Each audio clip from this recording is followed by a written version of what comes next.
Welcome to Rauta's record collection videos. This time it's about letter G. Now I featured some other letters already by this time and you know how it goes. But this time the pile is quite small. If you really think about it, just this amount of albums. Why so? Well, for me, there are not too many bands with the letter G that really get me going. There are some examples which you will see here, but as you can see, the pile is quite small. But without further ado, let's start going. As you previously seen in previous episodes, things like Alien, the movie soundtrack and all scores, TV, movie series, whatever, are very, dear to me. Game of Thrones being one of my favorite TV series of all times. I mean, the early seasons just fucking great.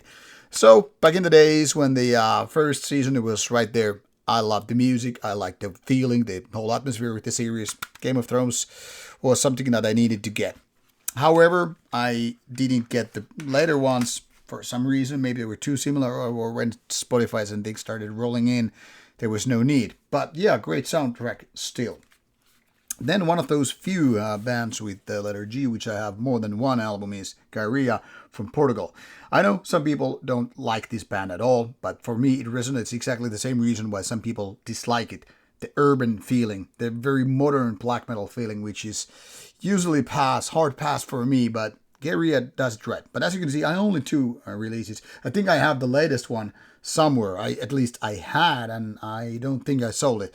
But there's some of the early releases which really didn't do that much for me. But these, Mirage and Limbo, yeah, they are the good ones. I still like them a lot. And maybe it's indeed the urban feeling what the band member described to me when I did the interview in 2022. And there's something that is like Mgła from Poland, but a little bit different. Not as good, but still very good. And that's why I really like the albums as well. Then Norwegian band, which never made it to the A-list bands, one of the bigger ones, is Gehenna.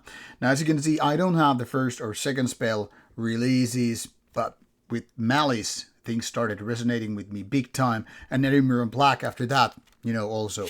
And this is the updated version with bonus tracks later on, when I updated from the previous ones. But after this, Gehenna just started changing, and while I do like albums like Murder and World War or WW to a certain degree, they don't really resonate me that much that I need this. But these two, yeah, my cup of tea very much. Talking about the movie soundtracks, however, Gladiator is here, one of my all-time favorite movies and such a great score to this motion picture. This is something that I instantaneously fell in love with when this came out, and as such it is still here. One of the goofy one and surprising one is Gorroed's album, The Mutilated in Minutes, severed in seconds like they say in the song. This is kinda the CD that I could probably live without, but when I listen to this I always get the kind of a cool death grind feeling with a little bit tongue in the cheek. So yeah, it is indeed part of the deal here. Then one of the main ones in this pile is obviously Gorroed. Now, people were expecting me to have Gorroed albums, I'm really sure of it, but I only have 4 of them. Why 4? Because it's this original trio that's the best of it. Antichrist, Destroyer, Pentagram, that's not supposed to be. Under the Sign of Hell, I was somehow thinking I had Destroyer in my hands. Destroyer is a little bit still like, do I really need it? But I decided to keep it. And maybe Twilight of the Idols should be here as well. But I don't know. For some reason I never got it on CD. Maybe I should. Maybe it's actually better than Destroyer. But Under the Sign of Hell, Antichrist, Pentagram, they're the golden trinity from Gorg always. So at least these 3 I need to keep. Then another G I'm pretty sure people were figuring out I should have and would have is Graveland.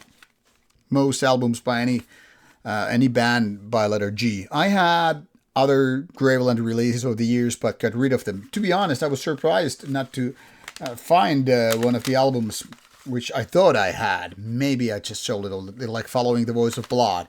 But one thing I actually sold before making this video was the epilogue, because it's too much the same as here in the Claire Burning Churches, the early demo material. And after Creed of Iron, I pretty much abandoned the ship. I probably should go back to it later on. Razor Swords, the MCD that made good impact back in the days. And of course, Thousand Swords and my favorite album of all times by Graveland. Originally demo as well, the Celtic Winter. This is, in my opinion, one of the best, maybe the best Polish black metal release ever. That is how important Graveland is to me. It's the early pagan feeling, marrying the raw black metal, akin to, Dark Throne and stuff, early days, to this more pagan epic feeling. And there's a strong feeling of melancholy that really, really resonates with me. But somehow, along the years, after somehow a Creed of Iron, I kind of just forgot the existence of the band and never got it too much. It started changing with Lord Windstyle and all. And while they have been putting out some good stuff after that, I just kind of stopped following. And, when review work after 2002 started picking up really strong for me, well, Graveland wasn't exactly promoted, so I was more filled with review albums and happened to classic stuff. Then you start forgetting the other bands. But it is what it is. Then one peculiar one is this Finnish band Greyborn. They did other stuff too, but this is the only good one, really. The other ones are decent, but this is the one that stands out. They haven't been really that active recent years, if I remember correctly, but this one is definitely worth checking out. And last but not least, and this is a band I thought I had another album too, but I couldn't find it. Maybe it's lost in the years, maybe it's still misplaced somewhere, like I think some of the albums might have been, because I'm pretty sure I should have had, like, for example, Following the Voice of Blood, but whatever it is, Graven from Germany. Perished and Forgotten. Early Graven material, which really became one of my favorite German black metal bands over the years. And like I said, I think I should have the other album as well, but couldn't find it. And it's possible that I have lost. It's possible I have traded some things over the years, which I don't really remember that well. Either way, this is still the kind of a Dark Thronian thing coming from Germany, and I really fucking love it. I wish this band was active, but it seems it's not.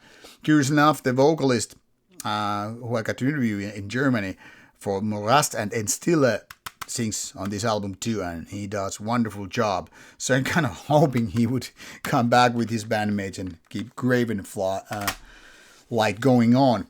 But yes, as you noticed, not too many G albums. Probably people now forget, yeah, you should have this or that band. But now when I'm thinking letter G, it's pretty much just Graveland and Gorroed that come to my mind, and the rest are just like more like individual releases.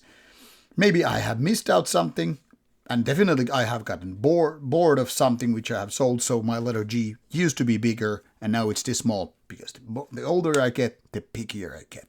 Next episode, we will be talking about the letter H. What do you think it will be? It's not gonna be Hitler jokes, you silly asses. Anyway, see you later with the letter H. And let me know which albums I should have from the letter G. Off you go.